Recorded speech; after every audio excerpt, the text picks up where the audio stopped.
Hello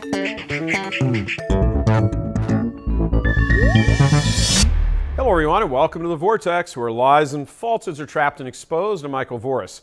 The Catholic identity has been so watered down throughout the West that, with rare exception, virtually no Catholics have any sense of duty to the Church or to Christ.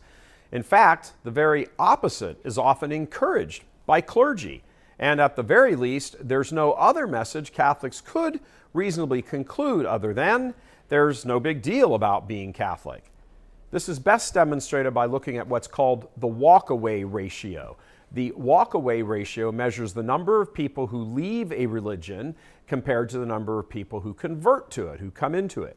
To their everlasting shame, the U.S. bishops own the highest walk-away ratio of any religion in America. No one else is even close. When this apostolate began in 2006, the walk-away ratio was 4-1, meaning for every convert to the Church, 4 were leaving. In 2018, just 5 years ago, the ratio jumped to 6.5-1, meaning for every one coming into the Church, 6.5 people were leaving. In raw numbers across the population, the whole U.S. population, 13% of the country are former Catholics. 13%. Only 2% have come into the Church. But those numbers, as we said, are 5 years old, and some early estimates from more recent years put the number even higher, at 8 walkaways for every convert. The percentage of Catholics relative to the overall population has fallen from its traditional level of 25% to barely over 20%. 1 out of 4 used to be Catholic, now it's 1 out of 5 and falling. So a little examination of conscience is necessary here. By the way, about half of Catholic walkaways join some Protestant group or another. The other half abandon religion altogether. Both those statistics tell you one thing: those hordes stampeding for the exits don't understand what the Church is, and therefore they feel no compunction to remain in it. In short, they have zero identity as Catholics. They don't see themselves as belonging to the Church established by Christ, by the incarnate eternal Logos. The sacraments instituted by Christ are essentially nothing to them. The Blessed Sacrament is meaningless to them. If you belong to a religion, at least if you're intellectually honest, you believe it to be the true religion. Why else would you belong? You could say that whether it's true or not doesn't really matter to some people, that they just want fellowship in some generic congregation that has some decent pastor. But that's really a dumb reason for joining a religion whose chief goal is God, not the person sitting next to you or the dude preaching up in the pulpit. For all the emphasis church leadership in America placed on education over the last 200 years, they certainly didn't help Catholics become smart. What we have now is an emasculated, almost childish view of God and religion, which has adopted all the woke views of the world. Notice that when it comes into various professional athletes and celebrities, for example, it's never a big-name Catholic out there opposing the LGBTQ agenda. Notice that when the pandemic garbage was going on, more Protestant communities protested and stayed open than did Catholic. In fact, there's hardly ever a peep from any Catholics of any sort in the world in the culture wars, certainly compared to Protestants of a more conservative stripe.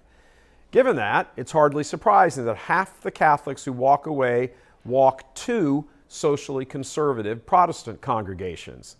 But regardless of what may be attractive socially or culturally, or even emotionally or psychologically, one thing is absolutely certain. Theologically, it's a shipwreck. No one who understands who the Catholic Church is could ever walk away from Him. In fact, to do so would be to ensure damnation, as plainly stated in the Catechism number 846. Here it is.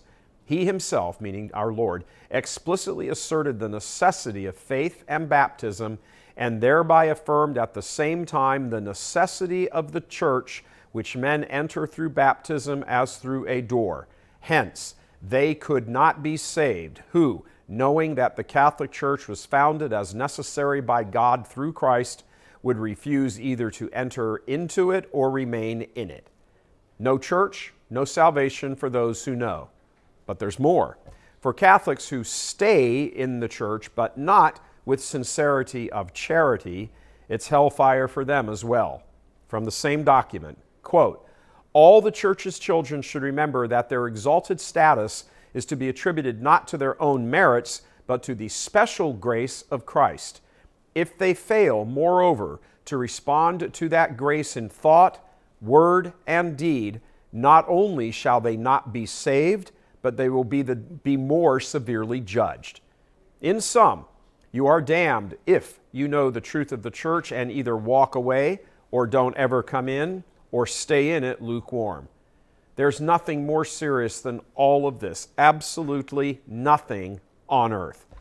So let's go out on a limb and say it'd only be the biggest fool in the world who would understand all this and still walk away, which means the vast majority of those walk-away Catholics likely do not know.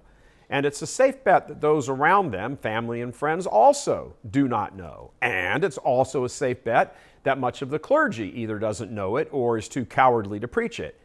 The fangs have been ripped from the mouth of the faith, as though being nice is all that is needed, when clearly it is not.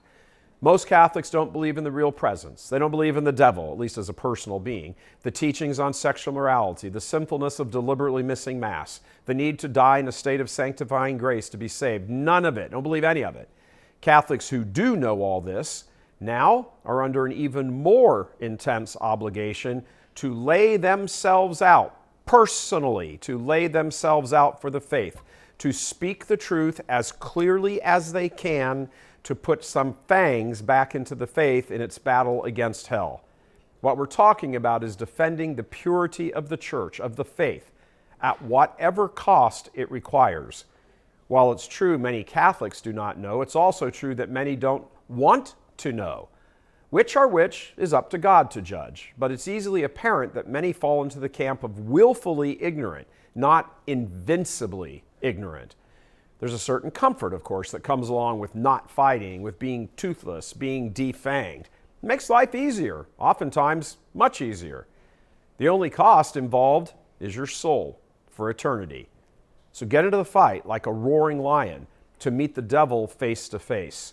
Call a spade, call out heresy, call out phony ecumenism, call out the destruction of souls.